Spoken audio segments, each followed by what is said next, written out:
Olá, obrigado você que está acompanhando, está assistindo mais uma edição do nosso Jornal OCN. Para você sempre desejo um grande abraço. Agradeço você que está nos assistindo aí pelos nossos perfis do Facebook. Também tem a página do Cubo Notícias lá no Facebook. O nosso Instagram, que mais? Canal do YouTube. E você já sabe também que lá no nosso site do Cubo Notícias, você, além das edições do Jornal OCN, confere as principais notícias, sempre dando um destaque bem considerável para Porangaba e região, os principais fatos aqui da nossa cidade e da nossa região. Hoje, quarta-feira, dia 10 de março de 2021, neste ano que se inicia, saberíamos ou imaginávamos que 2021 também não seria um ano tão fácil, mas tínhamos aí no final do ano passado a esperança de que a vacinação trouxesse um momento mais tênue, mais calmo, mais tranquilo para 2021 e infelizmente não é isso que estamos tendo, pelo que nós estamos acompanhando só no Brasil, né? Porque em outros países do mundo a coisa está, né, começando a entrar nos eixos, começando a se normalizar, até os Estados Unidos, né, que era o pico dessa pandemia, que era o epicentro dessa pandemia, já ficou para trás em comparação com o Brasil. Ontem o Brasil ultrapassou os Estados Unidos em número diário de mortos. Os Estados Unidos, desde fevereiro, comecinho de fevereiro, encontra-se aí numa desaceleração de casos, porque a vacinação tá ocorrendo de maneira muito acelerada nos Estados Unidos. Então já pode ser o sinal da imunização dos americanos, né, com a vacina. E o Brasil em passo de tartaruga, depois dos vários discursos de negacionismo, depois dos vários discursos anti-vacina, depois da omissão do governo em participar de consórcios para aquisição de vacina, depois da omissão do governo, até ontem também saiu uma matéria do diretor do Instituto Butantan, que comprova que o governo abriu mão de fazer a aquisição de 160 milhões de doses de maneira antecipada, né, da vacina. Ou seja, estamos no momento mais crítico da pandemia e em contraste com os outros países do mundo, né? Nova Zelândia já está na normalidade, teve uma segunda onda, já encontra-se aí numa normalidade. Reino Unido encontrando-se também em desaceleração de casos. Onde temos aqui outro país, aqui, Austrália, já abrindo tudo, saindo de todas as restrições, praticamente vivendo, né, a vida normal. E nós aqui patinando, o Brasil aqui patinando. Nós vamos começando o nosso Jornal ACN. Hoje não vamos estender muito nos comentários, porque tem muita informação. E nós vamos começando falando deste assunto, pandemia, né? Infelizmente, a situação é muito complicada para todo o estado de São Paulo, bem como para todo o Brasil. Mas o estado de São Paulo novamente encontra-se em um momento crítico, talvez o mais crítico, talvez não, o mais crítico desde o começo da pandemia, o ano passado. E nós estamos gravando o Jornal ACN nesta manhã, aguardando o pronunciamento do governo do estado de São Paulo. As medidas que serão anunciadas, lógico, você já vai encontrar aqui no nosso site, né? Daqui a pouquinho já está aqui no nosso site, você vai lá e acessa. Gente, é o seguinte, o governo do estado de São Paulo nessa manhã está estudando duas medidas. A primeira, uma que seria mais branda, mas não é uma medida de abrandamento ou de atenuação, mas a medida mais suave que está sendo estudada é uma intensificação das restrições na fase vermelha. Eu não estou suportando mais. Eu estou no limite, Brasil. Mas calma, eu já estou avisando há um certo tempo, as pessoas talvez não acreditem, existe algo pior. Vou colocar a imagem aqui ilustrativa para você ver. Não é a imagem, é uma imagem ilustrativa. O estado de São Paulo pode ficar assim, ó, todo roxo, na chamada nova bandeira roxa, que está sendo estudada pelo governo do estado de São Paulo, e não é para implantação em alguns setores, não. O governo já estuda a possibilidade, se não anunciar nessa semana, pode anunciar a semana que vem, não havendo a desaceleração de novos casos, a inclusão de todo o estado nessa fase roxa, que inclui, inclusive, fechamento de comércio, né, considerado essencial. Coisa que já está acontecendo no município paulista, aqui da nossa região, e nós vamos falar daqui a pouco qual município é esse. Até o comércio essencial é lockdown completo no município aqui da nossa região. Antes a gente viu a Araraquara fazendo isso, né? Agora não, é aqui na nossa região. Lockdown completo. Ou seja, o lockdown total, o fechamento total, se torna uma realidade cada vez mais próxima, infelizmente. A culpa é de quem? A culpa é nossa mesmo. Mas quem paga o pato? Os comerciantes, infelizmente. Se nós tivéssemos feito a nossa parte, os comerciantes não estariam sofrendo assim, consecutivamente a população não viria a pagar por isso depois.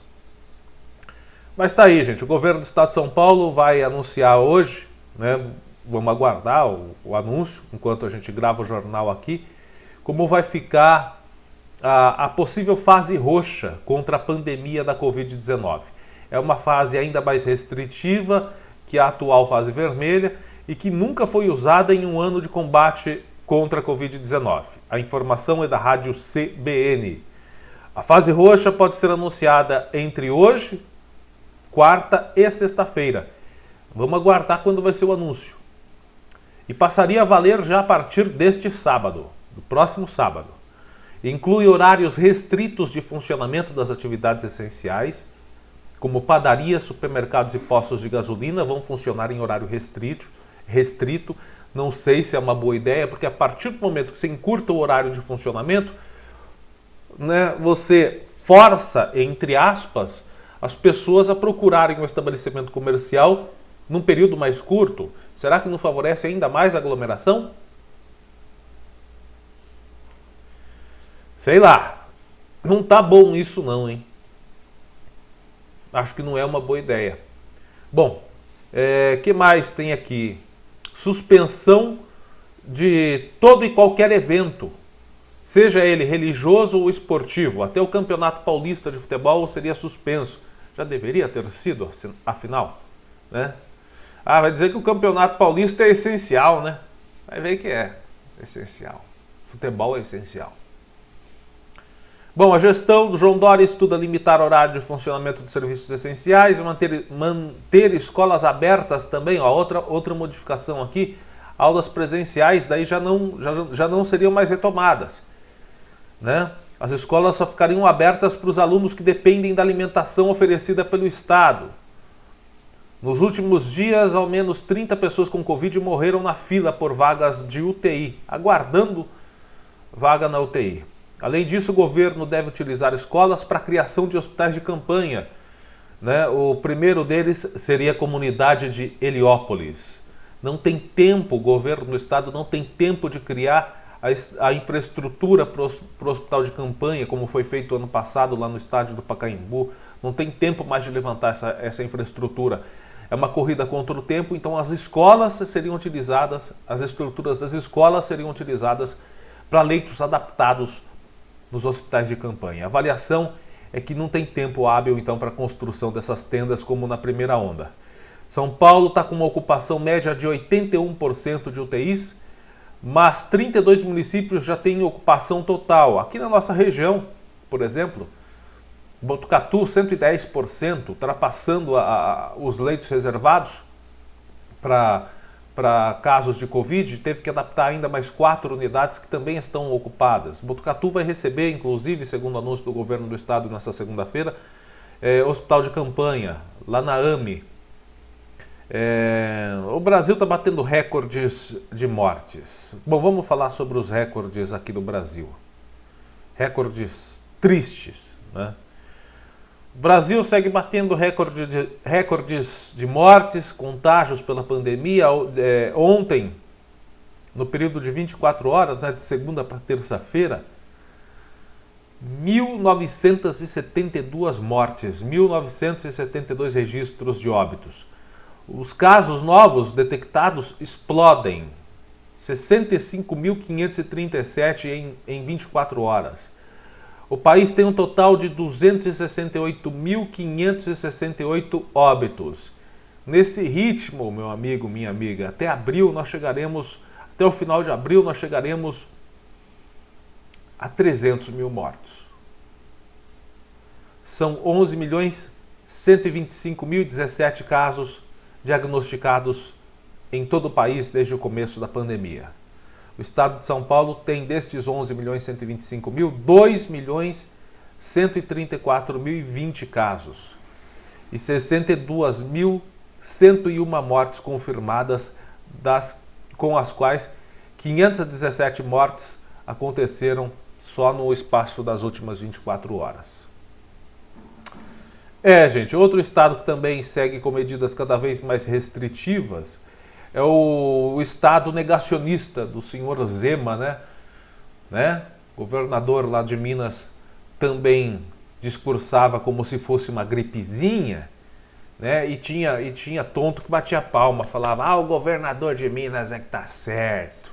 O governador de Minas e o presidente estão certos. Tá aí, ó. Minas Gerais criou a fase roxa na semana passada, tem 23% das internações de jovens de 30 a 39 anos. Por lá, 194 dos 853 municípios estão na fase mais restritiva. Rio Grande do Sul também criou a fase roxa de restrição.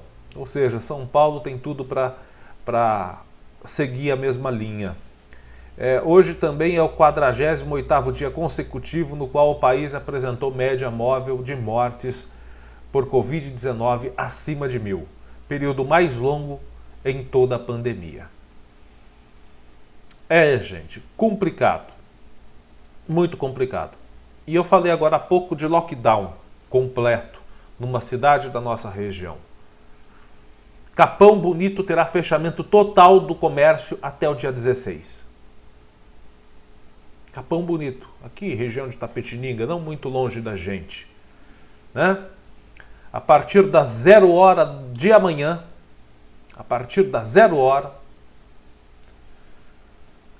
até a 0 hora do dia 16 de março, o município de Capão Bonito estará no sistema lockdown. Ou seja, começa amanhã.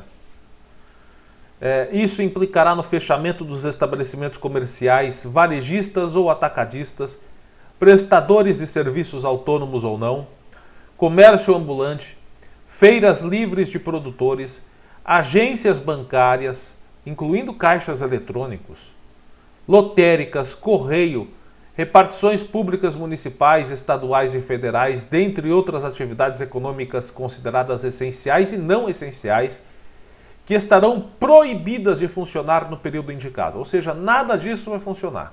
Vai estar tudo fechado em Capão Bonito. Segundo o decreto emitido ontem pela Prefeitura de Capão Bonito, os bancos não poderão nem liberar os caixas eletrônicos e os estabelecimentos de alimentação não poderão funcionar em drive-thru ou através do sistema que eu gosto de chamar aqui, no português claro, vai lá pegar, que é quando você vai até a porta do comércio retirar a sua mercadoria. Você vai lá na porta do comércio, ele fica fechado, vai lá, pede, o comerciante faz para você a venda ali na porta do comércio e você paga, como se fosse um drive-thru, realmente. Os estabelecimentos de alimentação só podem funcionar com delivery, com entrega.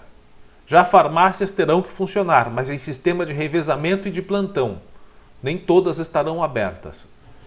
O decreto foi publicado ontem pelo prefeito Dr. Júlio Fernandes Galvão Dias. Capão Bonito, portanto, em lockdown. Até o dia 16. Lockdown completo. E eu repito, essa pode ser uma realidade de todo o estado, se os números não começarem a desacelerar.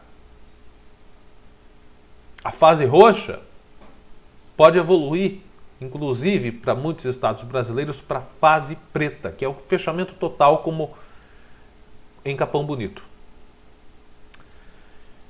Conchenses, meus amigos de Conchas, apavorados. A cidade de Conchas vive um momento de tensão.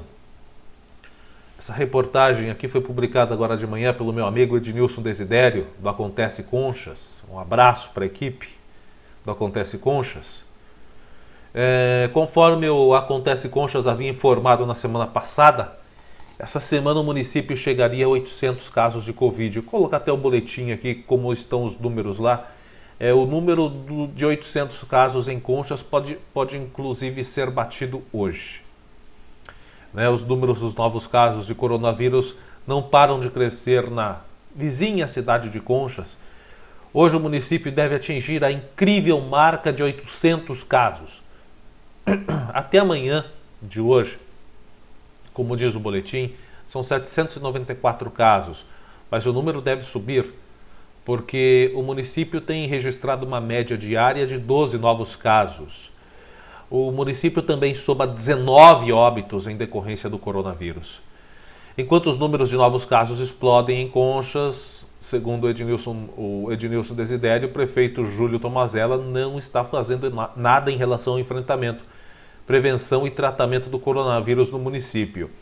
Hoje, inclusive, entrei na página da prefeitura, me perdoem os apoiadores do prefeito Júlio Tomazella, o Julinho Tomazella, olha, não vi nenhum anúncio praticamente de medidas restritivas ou algum informe, pelo menos para a população, de procedimentos a serem tomados, alguma coisa didática à população, só vi o boletim.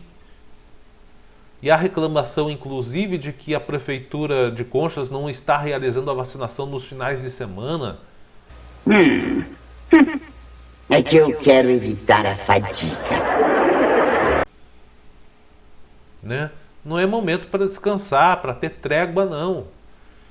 Me desculpem os apoiadores aí do Júlio Tomazella, do Julinho Tomazella, que se envolveu numa polêmica, e que eu acho que foi mais polêmica do que outra coisa, Mas enfim, é assunto para outra hora.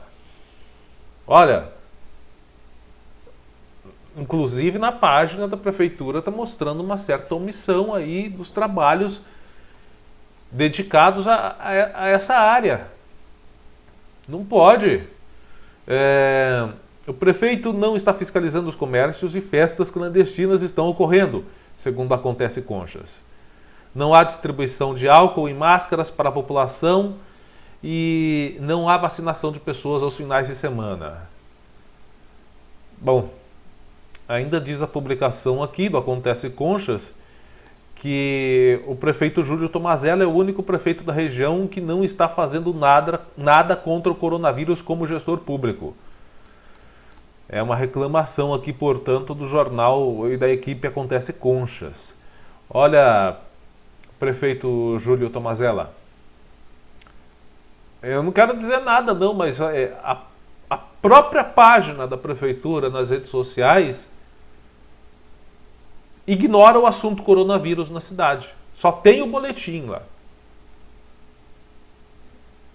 O assunto é ignorado. Não há informações sobre campanha de vacinação, muito poucas. Não há informações sobre cuidados preventivos, tão pouco de auxílio às pessoas mais vulneráveis. Já foi eleito prefeito, está na hora de começar a trabalhar. Dá vontade de dar uma porrada. Dá vontade de dar uma bicuda no computador, cara. Menos briga e mais trabalho. Bom, gente, é isso. E falando em vulnerabilidade de pessoas, a Câmara dos Deputados aprovou nessa quarta-feira, na madrugada. Nossa, que milagre! Eles trabalharam de madrugada?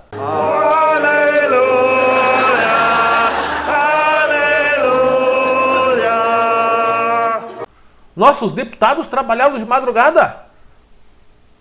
Mas vai ter uma tempestade por aí? Isso é um milagre? Olha, geralmente eu vejo os deputados trabalharem de madrugada quando eles querem aprovar alguma coisa em benefício próprio. Roubar e roubar e roubar. Alguma coisa para dificultar a prisão deles. alguma coisa para facilitar o aumento dos benefícios deles, benefícios, salários, essas coisas, né? Aí eles trabalham até de madrugada. Mas trabalhar de madrugada para uma coisa, para um assunto voltado à população, que eu me lembre é a primeira vez. Que eu tô com 30 anos, não aguento trabalhar, não trabalho, mas não vou roubar de novo, né, velho? Impressionante. Até merece os parabéns? Não, não merece, porque é obrigação deles. Mas é que é uma coisa tão miraculosa, né?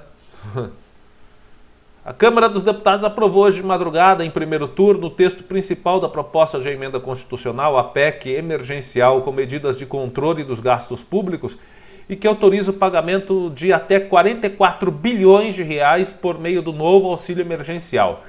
O texto recebeu 341 votos favoráveis. O presidente da Câmara, o Arthur Lira, do PP de Alagoas, convocou para hoje, inclusive, a sessão para que os parlamentares possam votar propostas de mudança no texto para concluir a votação em primeiro turno.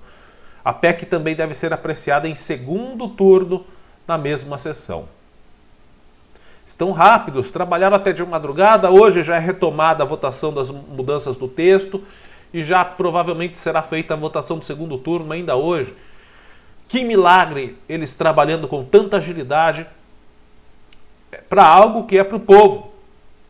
Que a gente vê eles trabalhando assim quando é para soltar algum deputado que está preso, né? Ou para dificultar a prisão de algum deputado, para blindá-los da justiça, eles votam rápido.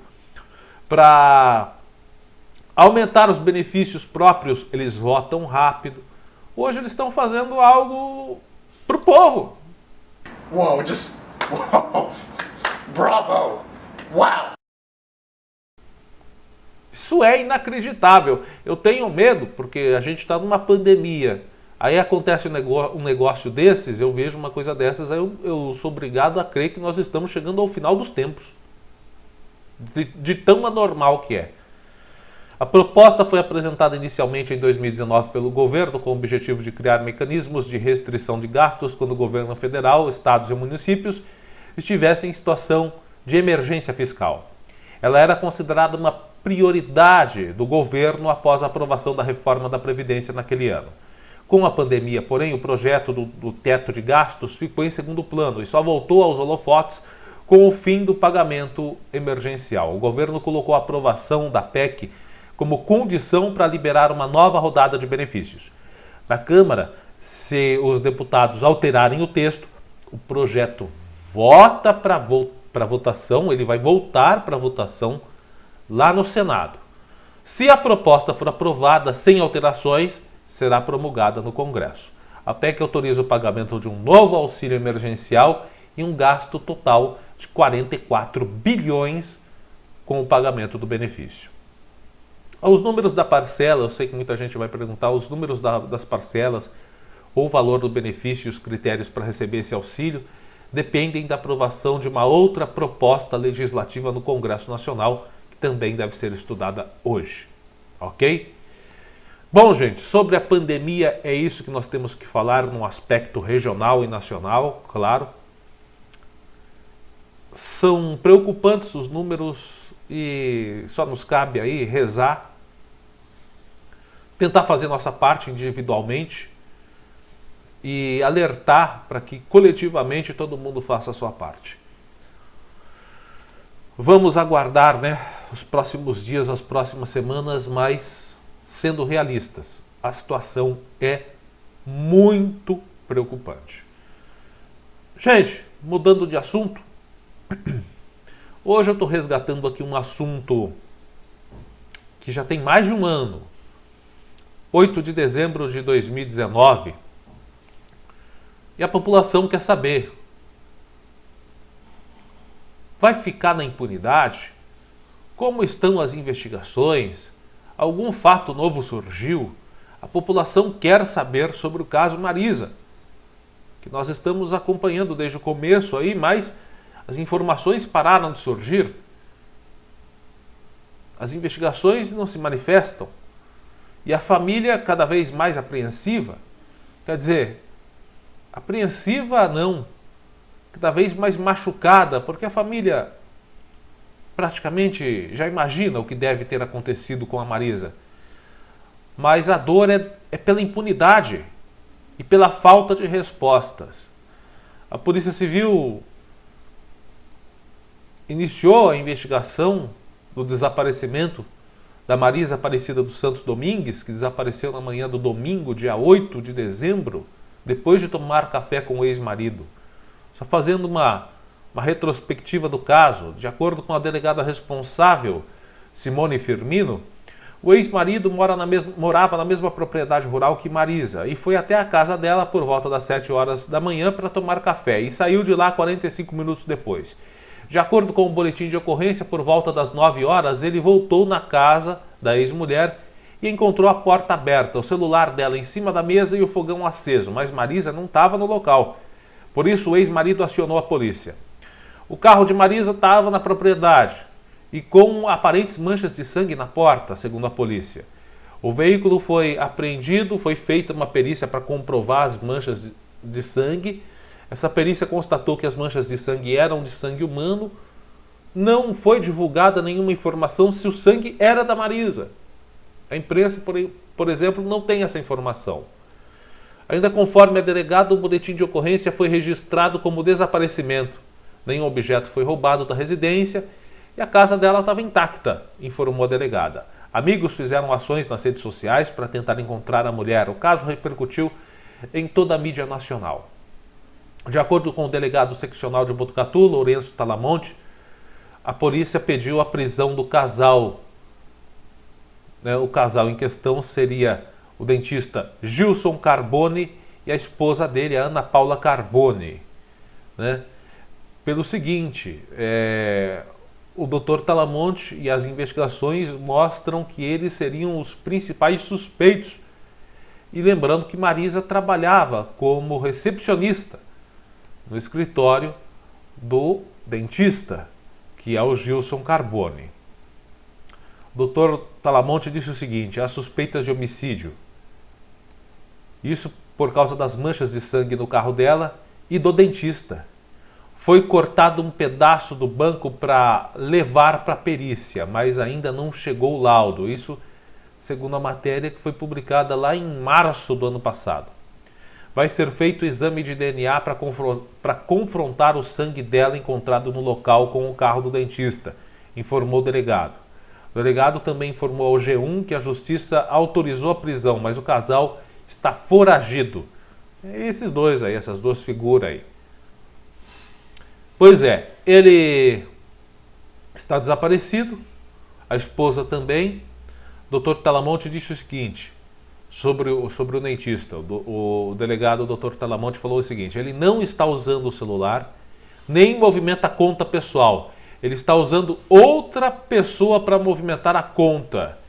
E esse amigo dele, que é advogado, não informa o paradeiro dele.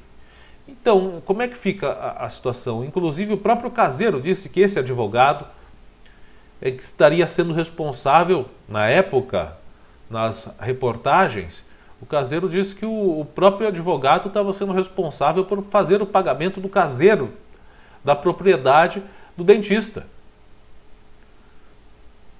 Ainda de acordo com o delegado seccional, a polícia suspeita que o dentista tinha um relacionamento amoroso extraconjugal com a vítima, mas seria preciso conversar com os suspeitos, no caso com o Gilson Carbone, para esclarecer essa questão, mas ele fugiu. Presume-se, inclusive, que esse casal teria fugido para o Nordeste. Em fevereiro do ano passado, uma mulher disse ter visto Marisa desfalecida em uma estrada local. A testemunha revela ainda que Gilson, o dentista-chefe de Marisa, também esteve presente nessa suposta cena do crime. Gilson é considerado o principal suspeito, também está desaparecido. Ele prestou depoimento. O que se concluiu? Essa mulher prestou depoimento. O que se concluiu? Aliás, eu acho até bacana a gente colocar aqui a reportagem do Brasil Urgente, mostrando aqui o trecho que essa mulher fala, descreve. A repórter e a mulher descrevem o que teria sido visto. Acho que foi a última matéria falando sobre o caso. porque depois disso não conseguimos encontrar mais nada. Então é preciso a imprensa saber e todos saberem, né, para dar um esclarecimento à sociedade, a que ponto anda essa investigação. Vamos assistir esse depoimento, para quem não assistiu ainda, dessa suposta testemunha que teria dito ter visto coisas suspeitas relativas ao caso Marisa. Essa mulher foi ouvida? O que se constatou da oitiva dela, do depoimento dela? A quantas anda essa investigação? É a pergunta da sociedade. Vamos assistir. De acordo com a testemunha, quando ela passou de carro aqui por essa rodovia, ela percebeu que do outro lado, exatamente onde eu estou agora, uma mulher estava agachada. Ela não conseguiu ver se estava desmaiada ou não, mas segundo ela, estava exatamente nessa posição. E logo à frente dessa mulher, um homem segurando os braços dela. E lembrando que a rodovia estava praticamente vazia, aliás, totalmente. Era domingo e a única fábrica que fica lá na frente estava fechada, ou seja, não tinha movimentação nenhuma. Isso por volta das 10 da manhã. Então esse homem segurava ela pelos braços e quando ele percebeu que o carro dessa testemunha passou ali do outro lado e que a testemunha olhou para cá, ele soltou um dos braços. E segundo ela, nesse momento ela percebeu que a mulher estaria desmaiada ou talvez morta, porque o braço que estava assim, quando ele soltou, o braço simplesmente caiu. Desse jeito, exatamente assim, ó. Como se a pessoa estivesse desfalecida. Então, essa testemunha se assustou.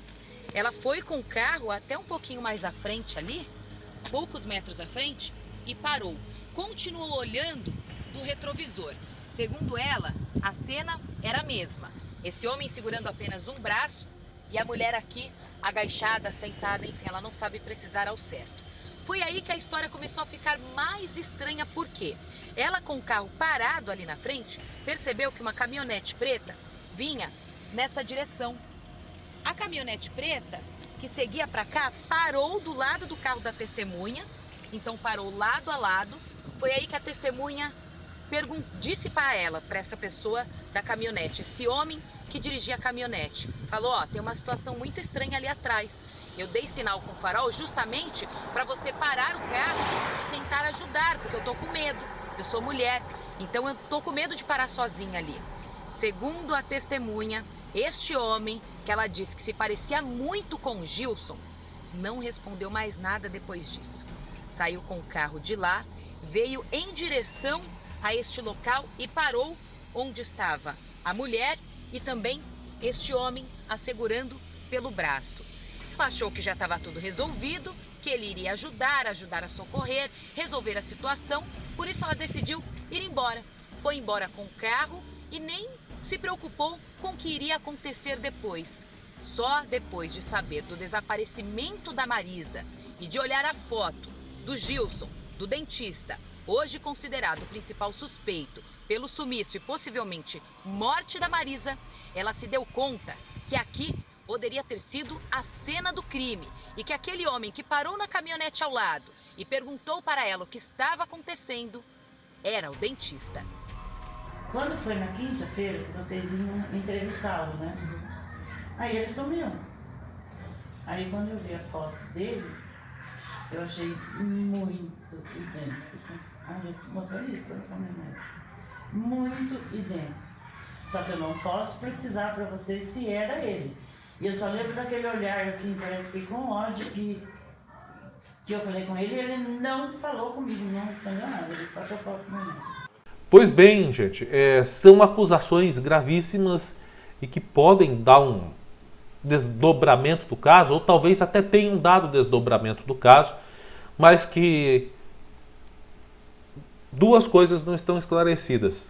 Primeiro, se foi homicídio, infelizmente tudo leva a crer que foi. Onde está o corpo de Marisa? E segundo, aonde estão os fugitivos, os suspeitos? Gilson Carbone e sua esposa Ana Paula. É Ana Paula mesmo o nome dela? Ana Paula Carbone, né?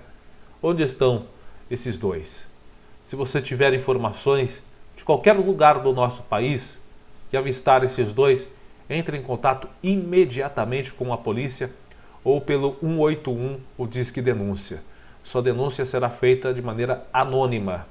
Esses dois são procurados na justiça por suposto homicídio e até ocultação de cadáver. E a família da Marisa sofrendo pela impunidade e pela incerteza, né, da inconclusão deste caso.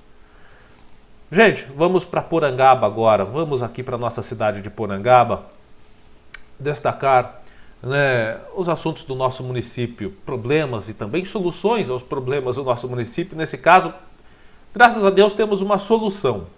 Nós recebemos no final de semana a reclamação de uma moradora, né? Inclusive ela publicou primeiro nas redes sociais e depois ela nos escreveu para que auxiliássemos, né, na reivindicação para ela. É a Adriana Reis, ela fez a postagem nas redes sociais mostrando não só essa imagem, né, não só essa imagem, mas outras imagens também, né, sobre a situação dessa estrada, que é uma estrada de acesso à residência, não só a residência dela, mas a outras residências ali no bairro da Serrinha de Cima. Essa estrada de acesso é uma estrada que não é muito antiga, ela foi feita ali às margens daquela torre telefônica ali que tem no bairro da Serrinha, né, aquela grande torre que tem ali. Então, essa estrada dá acesso a um loteamento. Muitas pessoas moram ali. E a situação da estrada era essa. Era essa. Né? Felizmente não é mais. Mas ela fez a publicação nas redes sociais e a prefeitura emitiu aqui uma nota de esclarecimento por parte, inclusive, do gabinete da prefeitura. É aqui o chefe de gabinete da prefeitura, Pedro Rubens Rossi, que foi citado na reivindicação da Adriana Reis. Ele responde o seguinte: recebi uma queixa da senhora Adriana Reis quanto à qualidade da estrada que dá acesso à sua residência. Gostaria antes de esclarecer alguns pontos. O loteamento em questão é chamado Alto da Serra. É um loteamento clandestino. Já avisei que vai dar merda isso. E seu loteador não cumpriu com nenhum requisito básico de infraestrutura. Quando um loteador cria um loteamento, é obrigado, ou seja, é obrigação do loteador criar a infraestrutura ou estrutura de ruas bem cascalhadas, com escoamento correto de águas pluviais. É obrigação do loteador manter essas ruas limpas e transitáveis. Obrigação do loteador disponibilizar a iluminação pública na localidade, bem como a disponibilização de água potável. É obrigação do loteador providenciar a documentação correta do loteamento junto à Prefeitura Municipal, trazendo a escritura do local, o projeto do loteamento, todas as informações referentes a cada comprador com um descritivo do lote adquirido, bem como sua escritura e outros documentos. Nenhuma das obrigações acima descritas foram providenciadas pelo loteador, nem tampouco os compradores desses lotes tomaram providências contra o loteador. Os compradores não tomaram providências contra o loteador, exigindo do mesmo as estruturas obrigatórias.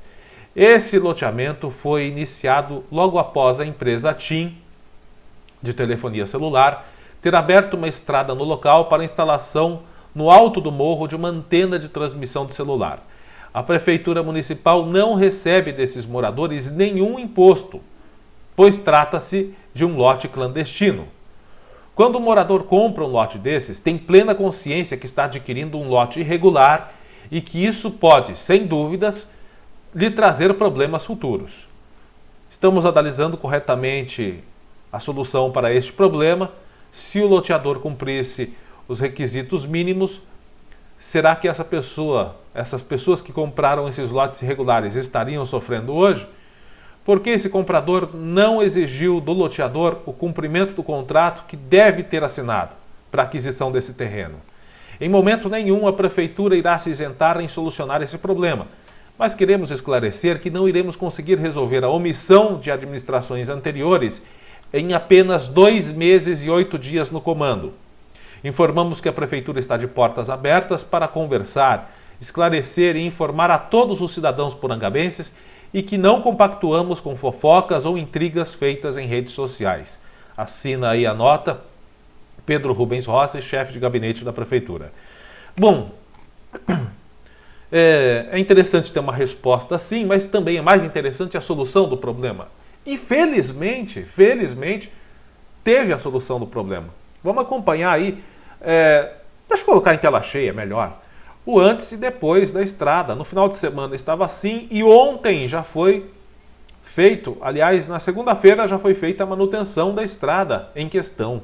Então estamos observando aí o comparativo. A Prefeitura fez o trabalho de cascalhamento, né, da estrada, para que quando chover se houver mais chuvas nos próximos dias, tem previsão ainda de algumas pancadas isoladas, principalmente no período da tarde e da noite, que os moradores continuem tendo acesso às suas propriedades, mesmo que essas propriedades tenham pendências, né, junto ao loteador, né, são as casas das pessoas, né?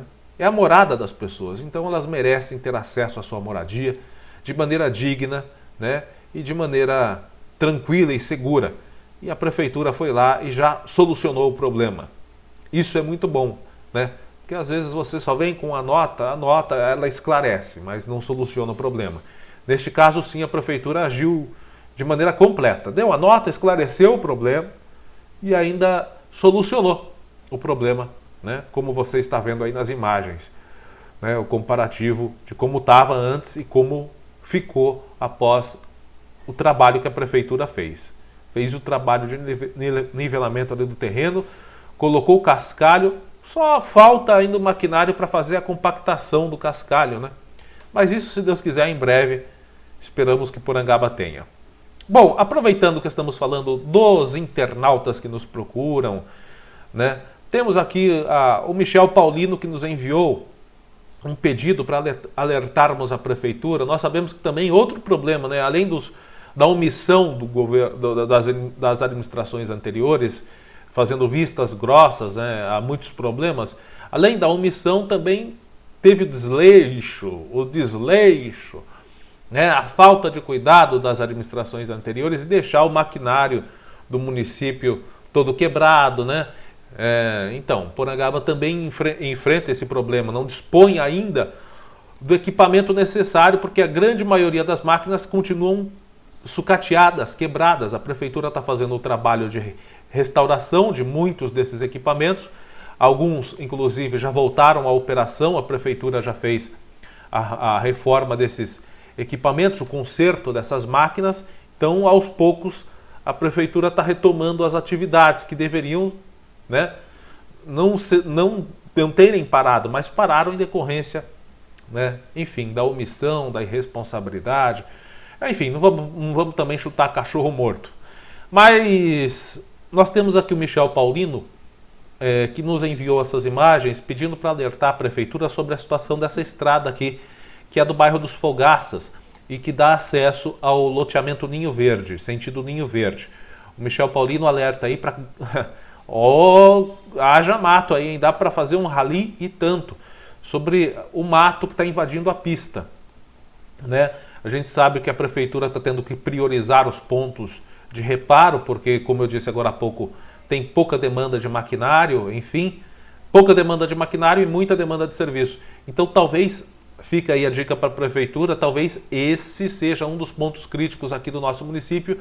E, se for possível, pedimos para que o Departamento de Obras, a Secretaria de Obras, dê uma atenção a esse trecho aí, porque, olha, claramente não passam dois veículos, claramente mal passa um veículo, o mato está invadindo a pista. Então aí tem que ser feito um trabalho um tanto quanto delicado, aí, passar a máquina para tentar ampliar um pouco a largura do leito carroçável, né?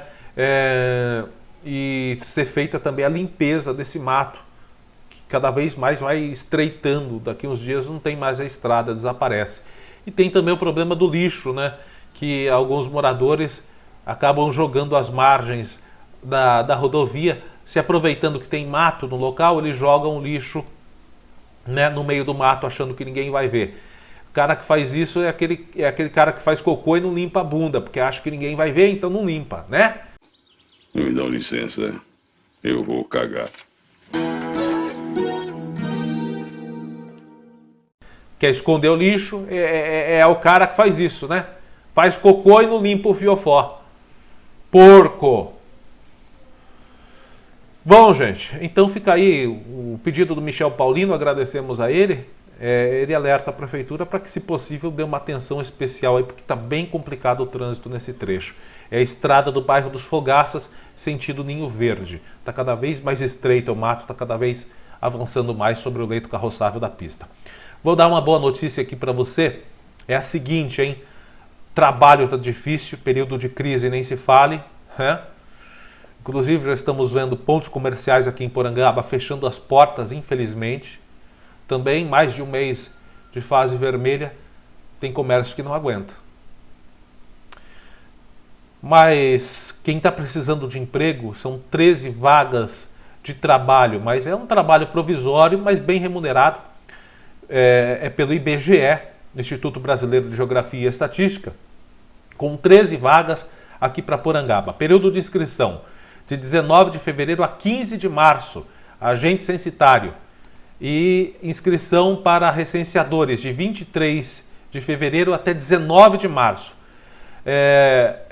A retribuição mensal, R$ 2.100 para agente censitário municipal, R$ 1.700 para agente censitário supervisor, e recenseador vai receber por produção. Total de 396 vagas de nível médio e fundamental para a região de Tatuí, né? Site para inscrição, atenção, é só por esse site, hein? sebraspe.org.br, sebraspe.org.br, repetindo, sebraspe.org.br. Município de Porangaba tem 13 vagas, uma vaga para agente censitário municipal, uma vaga para agente censitário supervisor e 11 vagas para recenseador. 11 vagas para recenseador, um para censitário supervisor e um para censitário municipal. Então são 13 vagas para Porangaba, repetindo o endereço para fazer a sua inscrição. É só por esse site, né? É só por esse site. É o sebraspe.org.br, né? Então você vai lá e faça a sua inscrição, porque é um trabalho num período de crise, coisa que não se pode dispensar de jeito nenhum. Bom, gente, continuando falando aqui de Porangaba, equipamento para a saúde, a Secretaria Municipal de Saúde recebeu, nós já anunciamos aqui, né, no comecinho do mês passado, que Porangaba receberia uma câmara para a conservação de vacinas, e que essa câmara, inclusive, foi uma doação da empresa de distribuição de energia elétrica, a Electro, né? Deixa eu só dar uma checadinha aqui rapidinho, pessoal, para ver se nós recebemos o boletim do Covid-19 dessa quarta-feira. Ainda não chegou. Bom, então, se não sair aqui no nosso jornal de hoje, vai estar lá no nosso site. Gente, seguinte, voltando ao assunto. A Electro fez essa doação deste equipamento, recebido ontem aqui em Porangaba, com muita alegria, pela Secretaria de Saúde, pelo prefeito João Carlos Alves Barros, pelo secretário Zé Luiz, pelo vice-prefeito Robertinho, pela diretora de saúde, a Juliana Cária. Então eles receberam essa doação deste equipamento de muita ajuda, né? É uma câmara para conservação de vacinas de 280 litros, da marca Elber CSV 280. Foi a empresa de energia elétrica Electro que doou, né? Faz parte de um programa de eficiência de energia em utilidades consumidoras para suporte à vacinação contra a Covid-19. A câmara de refrigeração veio através de um sistema de troca. Aqui em Porangaba, né, foi enviada para a unidade Electro 2 equipamentos de refrigeração ineficientes, né? Porangaba doou esses equipamentos ineficientes e em troca recebeu esse equipamento novinho. Hoje Porangaba possui então 3 câmaras para conservação de vacinas.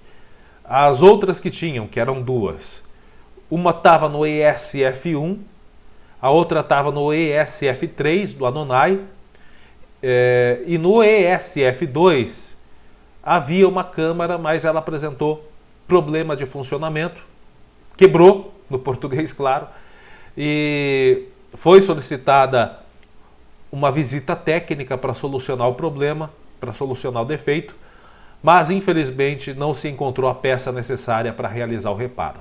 Então provavelmente essa câmara nova vai para o ESF2, onde havia um equipamento, uma câmara semelhante, mais velha, né? Essa é novinha, deve ir, portanto, para o ESF2 para suprir a demanda daquela unidade. Agora só falta o nosso governo, né? Ministério da Saúde, Governo Estadual de Saúde, se empenharem em encher essa câmara de vacinas contra a Covid para termos um andamento o mais rápido possível da imunização das pessoas. Ministério da Saúde, Governo Estadual, né, é que devem agilizar aí. O Governo Estadual até está tentando fazer, na medida do possível, essa agilização, né, mas agilizar a distribuição dessa vacina para os municípios, né. Eu vou conversar, inclusive, com o prefeito Cal e com o secretário Zé Luiz, secretário de Saúde, para saber se Porangaba está estudando a maneira de fazer a aquisição da vacina por conta própria, né? Participar de algum consórcio. Eu não conversei ainda com eles sobre esse assunto, ainda não questionei. Mas vamos conversar com eles. Quando bater um papo com eles, vou questionar, né? E se tivermos notícias positivas, vamos estar passando aqui. Gente, mais uma boa notícia também, está publicado lá no nosso site já. O Sindicato Rural de Porangaba, juntamente com a Prefeitura Municipal, receberam gratuitamente, através de uma parceria do FAESP-Senar, 3.600 doses, ou melhor, 3.600 testes. Se fosse 3.600 doses de vacina, seria ótimo, hein? Já pensou 3.600 doses de vacina, né? Praticamente 1/3 da população porangabense seria vacinada. Mas não são doses ainda. Mas se Deus quiser, serão. Mas são 3.600 testes rápidos do Covid-19, né, que é aquele teste IgG-IgM, produzido pela Fundação Fiocruz, dos quais 1.000 testes, desses 3.600, 1.000 foram doados para o município de Guareí, que também vive um momento mais crítico do que nós, inclusive, nessa pandemia, e o município de Guareí é a extensão da base do Sindicato Rural aqui de Porangaba. Outros 2.600 testes ficaram aqui no nosso município. Essa testagem será usada para detectar possíveis casos de Covid-19 que serão mapeados pela Secretaria de Saúde e servirão como termômetro e controle do coronavírus, e assim serem tomadas decisões para a contenção do avanço da Covid-19 em nossa cidade. A Prefeitura de Porangaba e o Sindicato Rural agradecem ao Dr. Fábio de Sales Meireles, presidente do FARSP-Senar, pelo empenho em nos ajudar. O cronograma da testagem será elaborado pela Secretaria de Saúde. A Prefeitura de Porangaba e o Sindicato Rural agradecem a todos pelo apoio. Tá aí, gente, uma boa notícia, portanto, né? Pelo menos mais tranquilizadora para nós porangabenses. Bom, gente, como eu disse, ainda não recebemos, estamos finalizando a gravação do Jornal ACN no final desta manhã, não recebemos ainda o boletim Covid, né? Às vezes há alguns atrasos compreensíveis, mas eles sempre nos enviam esse boletim. Então, daqui a pouquinho vai estar lá no nosso site para você conferir, né? Eu agradeço a todos por estarem nos acompanhando, deixo aqui o meu abraço e o desejo de muita saúde em primeiro lugar e muita proteção divina para você que nos acompanha e para toda a sua família. O Jornal ACN volta, se Deus quiser, na próxima sexta. Um forte abraço e até a próxima.